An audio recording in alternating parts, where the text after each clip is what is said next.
Good morning and a very warm welcome. You are watching Janata Television and this is the English Bulletin with me, Anustha Acharya. The top stories first. Legal practitioners continue their protest demanding resignation of Chief Justice once the off-storm protest if the CJ does not step down. Chief Justice tells other justices to consider his graceful exit. Hesitating, justices consider giving him a few days to step down. Central Bureau of Statistics gearing up for national census on November 11. Data collection at local levels kicks off. G20 plays climate action but make few commitments. US President Biden says Russia and China didn't show up on climate matters. And India suffers second successive defeat in T20 World Cup. Hopes of winning the title hangs by a thread.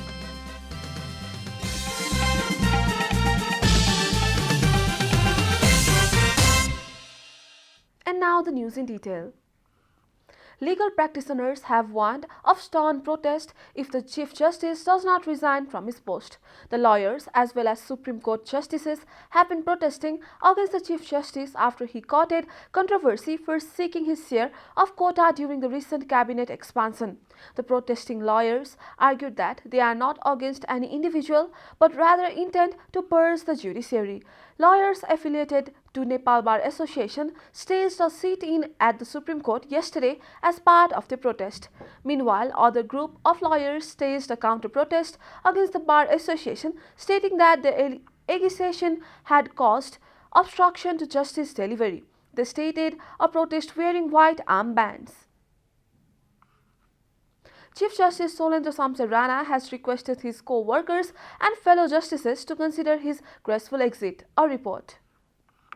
Chief Justice Rana proposed his graceful exit to a talks team of justices following a row over his alleged involvement in seeking a share during cabinet expansion. The talks team of justices includes Anil Kumar Sinha, Sapana Pradhan Malla and Manoj Kumar Sharma. It has been learned that the Supreme Court justices are also in favor of a graceful exit of a Chief Justice. A meeting of the justices has decided to give a few days for the Chief Justice to step down respectfully. Meanwhile, hearings at the Supreme Court was affected yesterday as well due to the absence of justices. Although Chief Justice Rana had set the bench for hearing on some cases, the hearing could not take place due to the absence of the protesting justices. Only Chief Justice Rana's single bench conducted the hearing. According to spokesperson of the Supreme Court Baburam Dahal, although the Chief Justice had assigned the justices to conduct hearings, only the single bench of Chief Justice conducted the hearing on Sunday. A group of justices have not been attending the bench by raising questions over the CJ for a week. No hearing by the justices has badly affected justice delivery to the service seekers. The 2021 national census has kicked off at all local levels under the coordination of the respective district census offices. The government had conducted an orientation for the interveners on October 30 before starting the census, informed Balaram Dulal, Assistant Officer of the District Census Office, Kathmandu. The orientation will be held till November 3, added Dulal. However, the orientation outside Kathmandu district concluded on October 30, Dulal further said. The Central Bureau of Statistics is preparing to conduct the national census from November 11 to 25. The orientation is being held in the run-up to the national census, said Chief of the District Census Office, Kathmandu, Dharma Ratna Bajracharya. This is Janata Bulletin. We'll be right back after a short break.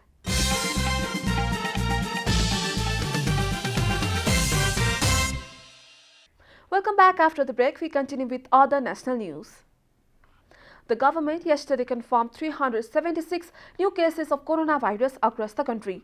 Following the latest round of tests, the total cases of coronavirus in the country have climbed to 812,570, while the number of active cases has dropped to 9,376.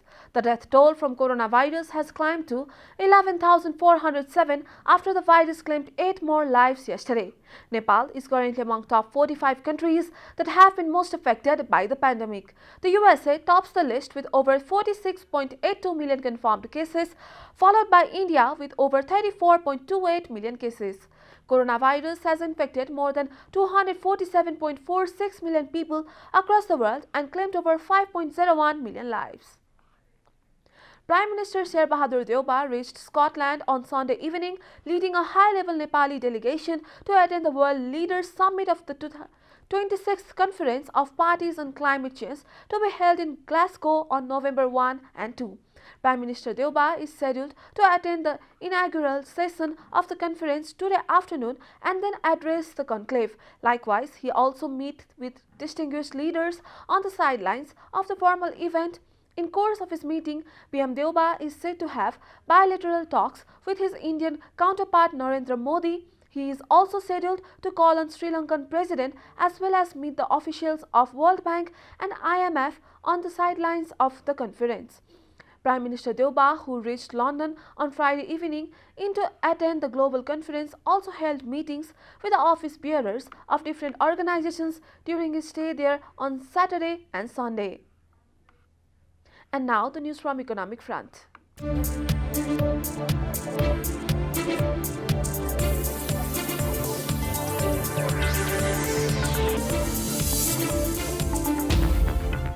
Finance Minister Janardhan Sharma has said that the government is considering to resume the state-owned factories that have been shut down in order to create employment for the youths. Addressing the municipal conference of YCL Nepal in Hetauda yesterday, Minister Sharma said that the government was planning to run Hetauda textile industry, Gorakhali tire industry and other industries to create employment for thousands of youths. Giving details regarding the subsidy and allowance given by the government to the injured, marginalized population and other vulnerable communities, Minister Sharma stated that the government would give the sense of its pro-people gesture to the citizens.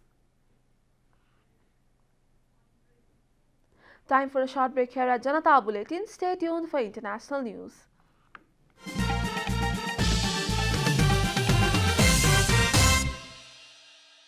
Welcome back. Now the international news. The leaders of the world's richest economies have agreed to pursue efforts to limit global warming with meaningful and effective actions. But the agreement from the G20 summit in Rome made few concrete commitments, disappointing activists. Host nation Italy had hoped that firm targets would be set before the COP26 summit in Glasgow, which has now begun. UK PM Boris Johnson, who is hosting COP26, said leaders' promises without action were starting to sound hollow. US President Joe Biden said there were a series of very productive meetings at the G20, adding that he was looking forward to continuing to make progress on climate issues in Glasgow. He also said China and Russia, who are among the world's biggest polluters, basically didn't show up on matters of the climate, which was disappointing. The G20 group, made up of 19 countries and the European Union, accounts for 80% of the world's emissions. You are watching Janata Bulletin, and now the latest from the world of sports.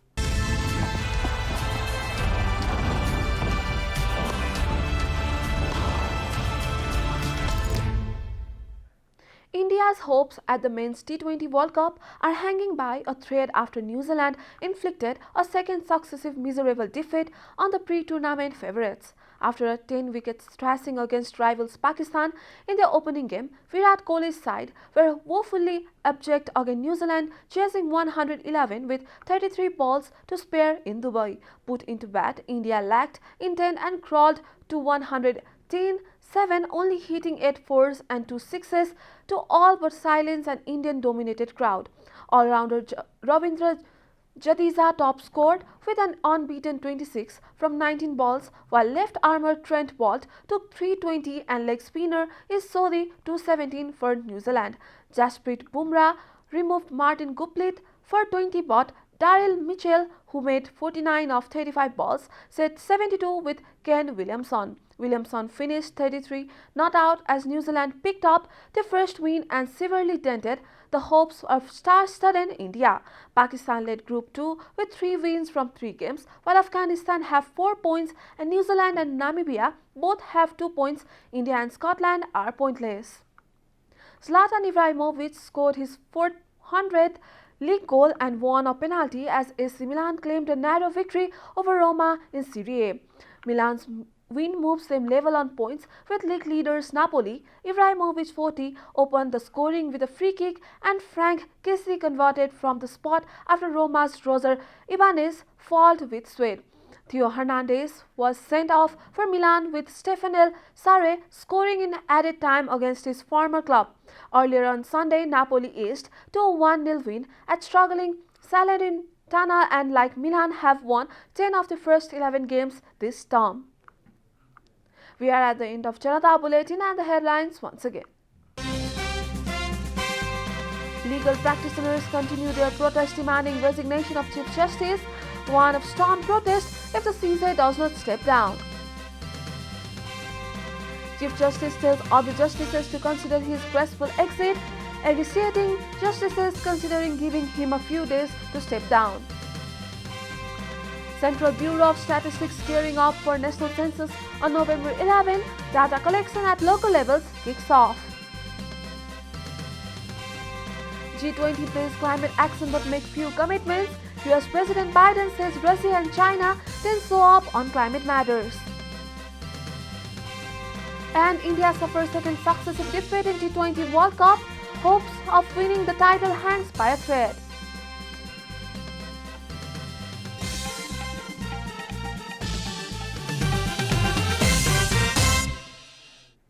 And that's all from the English News Desk for today. You can follow Janata Television and our programs on various social media platforms, including on our website janatasamachar.com. Keep watching Janata Television. Namaste.